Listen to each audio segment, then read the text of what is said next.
नमस्कार बच्चों, आज हम कक्षा 10 की पाठ्य पुस्तक क्षितिज का पाठ सूरदास के पद पढ़ेंगे।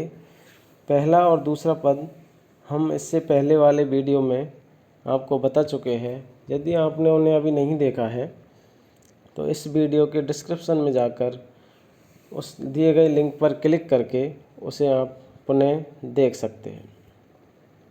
आज हम तीसरा पद पढ़ेंगे। चलो शुरू करते हैं।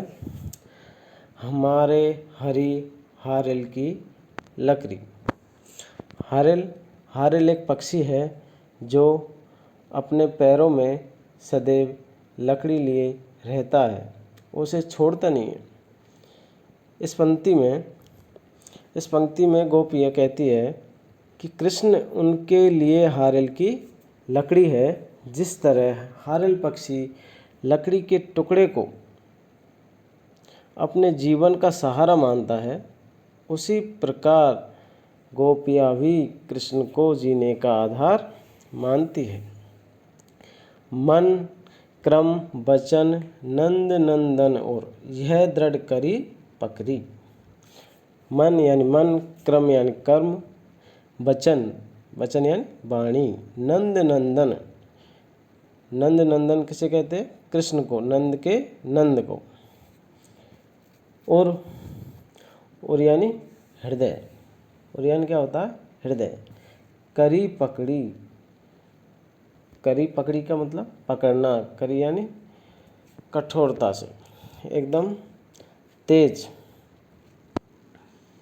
गोपियाँ कहती है कि उन्होंने मन वचन और कर्म से नंद बाबा के पुत्र को अपना माना है। क्या कहती है गोपियाँ?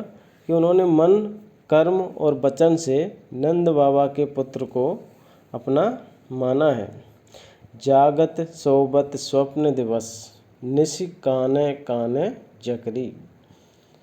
गोपियाँ कहती है दिवस निशि यानी क्या होता है? दिन रात। जकरी यानी रटती रहती है। गोपियाँ कहती है कि जागते हुए, सोते हुए, दिन में, रात में, स्वप्न में हमारा रोम रोम कृष्ण का नाम लेता रहता है, कृष्ण का नाम जपता रहता है। सुनत जोग लागत है ऐसो ज्यों करुई ककरी। करुई यानी होता है कड़वी, ककरी यानी ककड़ी। जोग यानी होता है योग। आगे गोपियाँ कहती है कि उन्हें कृष्ण के माध्यम से जो उद्धव संदेश लेकर आए हैं, वह संदेश कड़वी ककड़ी के समान लगता है। कड़वी ककड़ी के समान लगता है। सु तो व्याधि हमको ले आए देखी सुनी ने करी। सुयन वह बे व्याधि रोग, पीड़ा पहुंचाने वाली वस्तु। करी यानी भोगा। आगे गोपियाँ कहती है कि हमें कृष्ण के प्रेम का रोग लग चुका है। अब हम आपके कहने का मतलब उद्धव के कहने पर योग का रोग नहीं लगा सकती। योग यानी योग का रोग नहीं लगा सकती, क्योंकि हमने तो इसके बारे में न कभी सुना था, न देखा और न कभी इसको भोगा है। यह तो सूर तीनई लई सौंपो जिनके मन चकरी। यह जो तीन ही उनको सौंपो यानी देना, मन चक्री, जिनका मन स्थिर नहीं रहता है।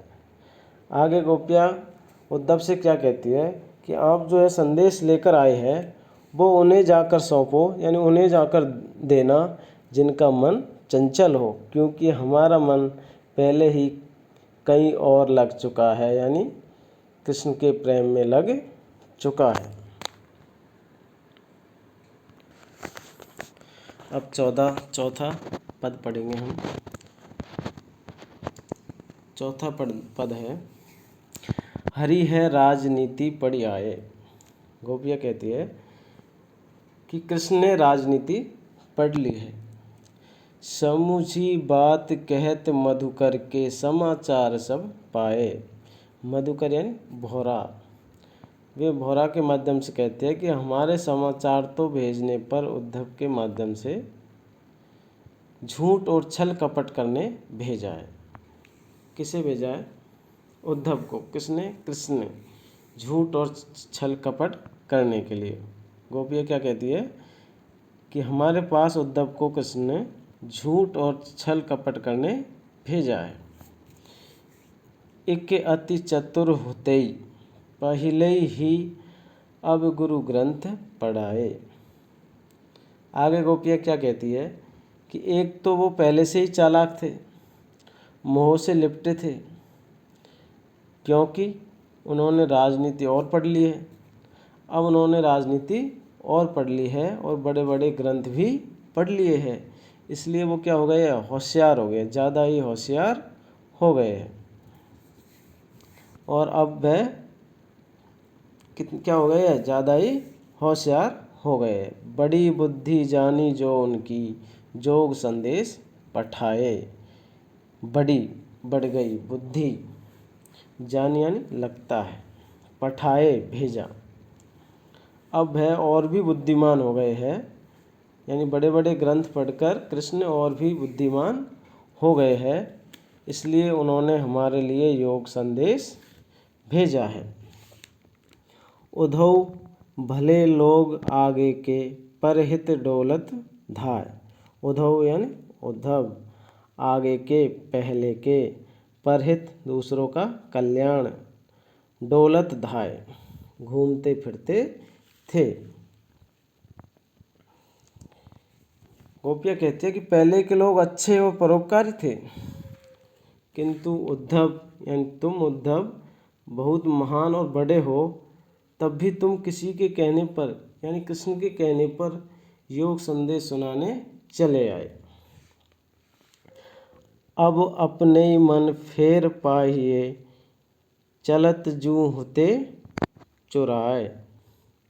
फेर यानी फिर से, पाहिए पालेगी, चलत जूं होते चुराए, चलते वक्त चुरा कर ले गए थे। आगे गोपियाँ कहती है कि जब कृष्ण गए थे तो चलते समय वे हमारे मनों को चुरा कर ले गए थे, वो हमें वापस चाहिए, वो हमें वापस चाहिए।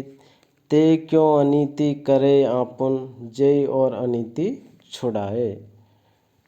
श्री कृष्ण के लिए गोपियाँ क्या कहती है कि वह तो स्वयं अनीति क्यों करते हैं, जो दूसरों की अनीतियों को छुड़वाते थे, यानी दूसरों के बुरे कार्य को छुड़वाते थे। अनीति यानी बुरा कार्य, जो दूसरों का बुरा कार्य छुड़वाते थे, अब वो खुद क्यों अनीति करते हैं, यानी उन्होंने क्यों हमारे मनों को चुरा लिया।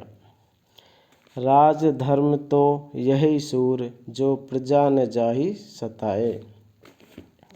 आगे गोपियाँ कहती है कि यदि वह स्वयं राजा है तो उन्हें वो काम करना चाहिए जो प्रजा को नहीं सताए। गोपियों के मन को दुखी कर और निर्गुण धर्म की उपासना करके वह अच्छा नहीं कर रहे हैं, यानी अर्थात उद्धव के द्वारा उन्होंने योग संदेश भेजकर अच्छा नहीं किया।